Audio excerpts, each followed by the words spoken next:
देखिए, स्टॉक्स के बारे में तो आपको बताऊंगा, लेकिन उसके पहले नोमुरा की एक रिपोर्ट है, उसके बारे में आपको बताना चाहूंगा। दरअसल नोमुरा का कहना है कि इस साल 50 बेसिस पॉइंट का रेट कट अब पक्का है।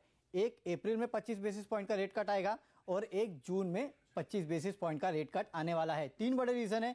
एक जो इन्फ्लेशन है, आरबीआई का टारगेट है उससे कम रहने वाला है। ग्रोथ जो है वो थोड़ी धीमी रहने वाली है और ग्लोबल पॉलिसी एनवायरनमेंट जो है वो भी अब थोड़ा ठंडा पड़ते हुए नजर आया है। आपको याद होगा, इसके पहले भी नोमुरा की रिपोर्ट आई थी, तब उन्होंने कहा था कि अप्रैल में एक रेट कट आएगा और जून में शायद आ सकता है, लेकिन अब ये कह रहे हैं कि जून में भी पक्का है कि एक रेट कट आने वाला है। तो 2019 में कुल मिला के 3 रेट कट होंगे। 75 बेसिस पॉइंट का रेट कट 2019 में होने वाला है। ये नोमुरा का कहना है कि अब ये तय है। अब आते हैं स्टॉक स्पेसिफिक एक्शन पे। यहाँ वोडाफोन, सबसे पहले तो इस स्टॉक पे नजर रखें क्योंकि काफी सारी रिपोर्ट्स आई है। सीएलएसए जो इन्होंने राइट इशू लाया है उसके बाद भी स्टॉक पे बुलिश नहीं है, अभी भी वो बेरिश है, बिकवाली की सलाह दे रहा है और 27 रुपए के जो प्राइस टारगेट है वो अभी भी इन्होंने बरकरार रखे हैं। इनका कहना है कि राइट इशू से कंपनी की जो कैश फ्लो की सिचुएशन है कुछ हद तक अच्छी हो जाएगी, जो केपेक्स की रिक्वायरमेंट है वो फुलफिल हो जाएगी, लेकिन अभी भी कैश फ्लो जो है वो इस कंपनी के टाइट रहने वाले हैं।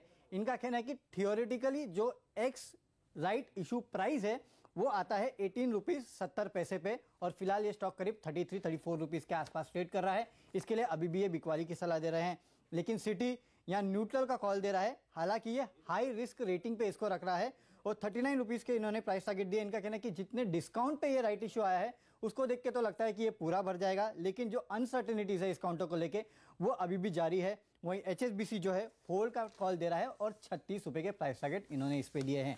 अब आते हैं एविएशन सेक्टर पे। तो एचएसबीसी की एक रिपोर्ट है, इनका कहना है कि फरवरी में जो डोमेस्टिक ट्रैफिक ग्रोथ थी वो 5 साल के सबसे निचले स्तरों पे सबसे कमजोर ग्रोथ थी। इनका कहना है कि जो डिमांड है वो काफी कमजोर होगी और वो इसलिए है क्योंकि कीमतें जो है वो लगातार बढ़ रही है और वो इसलिए है क्योंकि जेट की फ्लाइट लगातार कैंसिल होते जा रही है। हालांकि इसका फायदा जो इनके पीयर्स है जैसे स्पाइस जेट है और इंटरग्लोब है उनको हो रहा है, उनका जो मार्केट शेयर है वो अब गेन हो रहा है, लेकिन इस सेक्टर को लेके अभी भी अनसर्टेनिटीज है और इसके लिए स्पाइस जेट पे होल्ड का कॉल 79 रुपीज 50 पैसे का प्राइस टारगेट और जेट एयरवेज पे रिड्यूस का कॉल 190 का प्राइस टारगेट है। लेकिन सिटी जो है इंडिगो पे बिकवाली की सलाह दे रहा है, 1000 रुपए के प्राइस टारगेट दे रहा है। इनका कहना है कि मार्केट शेयर तो बढ़ रहा है लेकिन अभी भी अनसर्टेनिटीज है। हालांकि जो ऑपरेटर है वो अभी अपने बैलेंस शीट के ऊपर ज्यादा फोकस करेगा और ट्रैफिक वॉल्यूम को कैसे मैनेज करना है उसके ऊपर ज्यादा फोकस करते हुए नजर आएगा। मारुति, इन्होंने सुजुकी के साथ अब एक पार्टनरशिप कर ली है कि इनके जो वितारा है वो टोयोटा, वो इनके जो प्लांट है सुजुकी के वहां बनेगी, इस तरह की कुछ पार्टनरशिप है।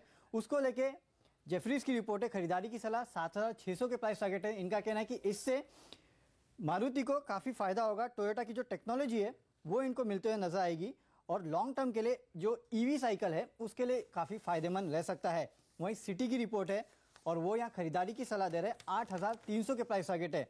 इनका कहना है कि डिमांड जरूर कमजोर है लेकिन ऑटो सेक्टर में मारुति अभी भी इनका टॉप पिक बना हुआ है और इसके लिए 8300 के प्राइस टारगेट। लेकिन देखिए इंटरेस्टिंग है, सिटी कहता है कि मारुति इनका टॉप पिक है, लेकिन सीएलएसए कहता है कि मारुति ने जो प्रोडक्शन कट किए हैं उसका इंपैक्ट कंसाइन नोरेलॉक पे होगा और इसके लिए जो डिमांड हेडविंड्स है उसके चलते इन्होंने इस काउंटर को डाउनग्रेड किया है। अंडर परफॉर्मेंस से अब ये सेल का कॉल दे रहे हैं इस काउंटर पे। प्राइस टारगेट 450 से काट के 385 का कर दिया है। और सबसे आखिरी में आईसीआईसीआई प्रू, यहाँ सीएलएसए खरीदारी की सलाह दे रहे हैं, प्राइस टारगेट इन्होंने बढ़ा दिया है, 430 से बढ़ा के 450 का कर दिया। इनका कहना है कि इनके जो नया बिजनेस है उसमें प्रोटेक्शन का जो कारोबार है वहां से ज्यादा कंट्रीब्यूशन आएगा, वहां मार्जिन्स अच्छे रहते हैं, वहां ग्रोथ ज्यादा बेहतर रहने वाली है। इसके लिए खरीदारी की सलाह और प्राइस टारगेट आईसीआईसीआई प्रू पे बढ़ाया गया है। राइट, तो ये तमाम स्टॉक्स हैं जहां